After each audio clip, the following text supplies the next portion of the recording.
Sébastien Feif, directeur général de l'Alliance Sport-Études. L'Alliance Sport-Études, c'est un organisme à but non lucratif financé par le ministère de l'Éducation, le ministère de l'Enseignement supérieur, pour aider les athlètes québécois de haut niveau à réussir leur sport, leurs études, quand ils sont au collégial ou à l'université. Au sujet de l'Alliance Sport-Études, de façon spécifique, là, ce que ça peut donner concrètement de faire partie de l'Alliance quand on est un étudiant athlète, mais c'est vraiment du soutien dans le quotidien des étudiants athlètes, c'est-à-dire d'avoir un horaire adapté à l'horaire d'entraînement, d'avoir la collaboration des profs quand on s'absente pour des camps d'entraînement, des compétitions, des choses qui arrivent souvent quand on est athlète de haut niveau, d'avoir accès à des cours à distance. Donc, c'est vraiment un programme spécifique pour les athlètes de haut niveau pour les aider à l'école. Et depuis quelques années aussi, on a ajouté un volet très important dont on entend de plus en plus parler pour les aider sur le plan de la santé mentale, parce qu'on pense que tout cela se fait bien facilement, mais il y a des enjeux, des défis et une pression de réussite qui, des fois, amène certains problèmes, on pourrait dire. Donc, on est là pour les accompagner, les aider aussi et être sûr que tout cela se fait de façon équilibrée. Le programme de soutien en santé mentale, c'est beaucoup pour former et sensibiliser les intervenants qui travaillent avec nous dans les cégeps, les universités, pour faire comprendre un peu les particularités des athlètes de haut niveau qui vont rencontrer certains défis, parfois liés à la santé mentale, qui ont un mode de vie qui est particulier, qui est différent. Il ne faut pas penser qu'ils sont à l'écart, je dirais, des autres et qui sont à l'abri de ces problèmes-là. Au contraire, justement, à cause de la pression de performance, peuvent en rencontrer peut-être encore plus. Donc, de former les intervenants pour être sûr qu'ils comprennent bien la réalité des athlètes et les accompagnent le mieux possible. Puis nous, on est là aussi pour sensibiliser les athlètes, leur dire que c'est correct aussi de vivre des moments plus difficiles, de les accompagner et de les référer à des ressources qui vont pouvoir les aider. Cette année, à l'Alliance, on a soutenu environ 1600 étudiants athlètes de 50 sports différents. On va fêter notre 40e anniversaire l'année prochaine. Et c'est 15 000 étudiants athlètes différents qui ont fait partie du programme là, depuis 1985. L'Alliance a sa propre fondation, la Fondation Sport-Études. On remet des bourses pour l'excellence académique, pour la persévérance, la réussite scolaire et sportive. L'année dernière, on a remis 235 000 en bourse à une centaine d'étudiants athlètes. Catherine Beauchemin-Pinard, ça fait déjà un bon moment qu'elle est membre de l'Alliance. Un bon moment qu'elle est athlète de haut niveau aussi. Un modèle, je dirais, ce qui définit bien Catherine, un modèle de constance. Catherine, déjà sur la scène internationale depuis plus de 10 ans, toujours été une étudiante athlète durant ce beau parcours international en sport, que ce soit aux études collégiales, à l'université déjà depuis un bon moment également.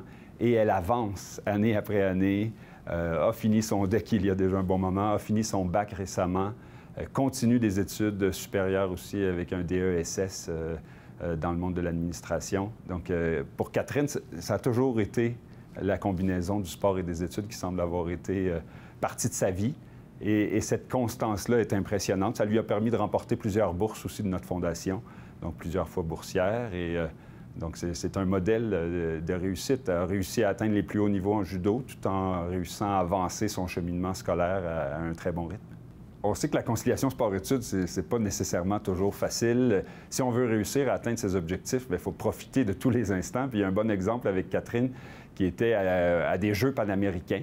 On pourrait penser qu'elle était concentrée sur sa compétition, sa préparation. Mais il y a plusieurs témoins qui l'avaient vu juste avant un combat sortir ses livres, se préparer peut-être pour un examen qui arrivait, mais étudier juste avant, en plein jeu panaméricain, juste avant un combat très important pour elle. Donc, ça démontre que pas juste en judo, mais aussi dans les études, chaque minute compte.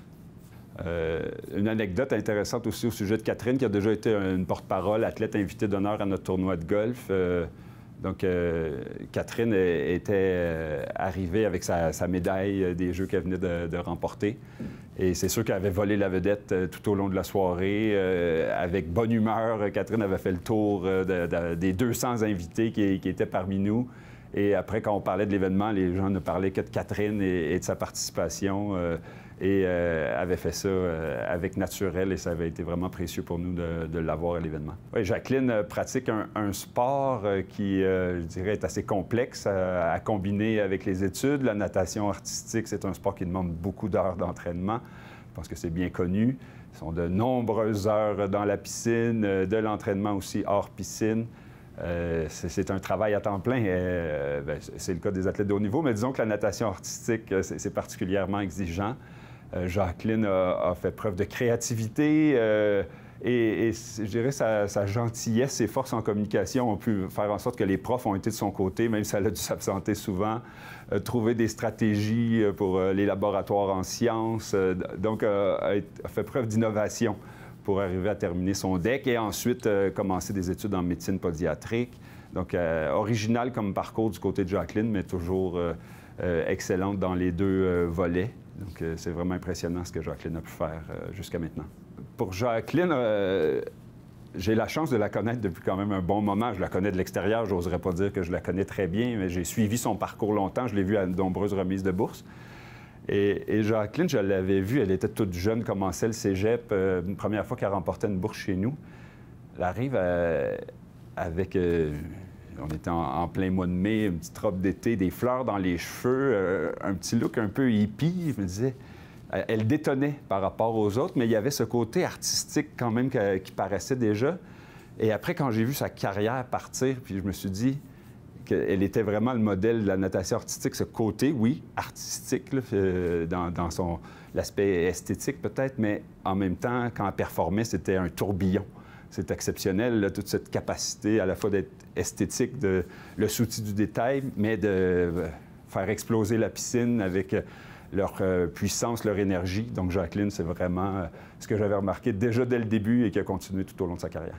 Jacqueline Simoneau, c'est vraiment impressionnant dans l'ensemble de son parcours, comment elle a pu être marquante, pas seulement comme étudiante athlète, mais c'est une personne aussi qui est très, très impliquée. On essaie de changer le discours par rapport aux étudiants athlètes, de dire que c'est pas des super-héros. Mais pour Jacqueline, c'est difficile de ne pas dire ça parce que, oui, étudiante exceptionnelle, athlète exceptionnelle, qui prend une pause de 2 ans du sport, qui revient et qui est championne du monde, impliquée auprès du COC, du Comité international olympique, de World Athletics, de World Aquatics, pardon, également. Donc, Jacqueline, on se demande, il y en a combien? Est-ce qu'elle a des clones? Parce que pour réussir à ce niveau, dans autant de domaines, c'est vraiment exceptionnel. Donc, Jacqueline, des fois, on jalouse un peu sa capacité à être championne dans tout.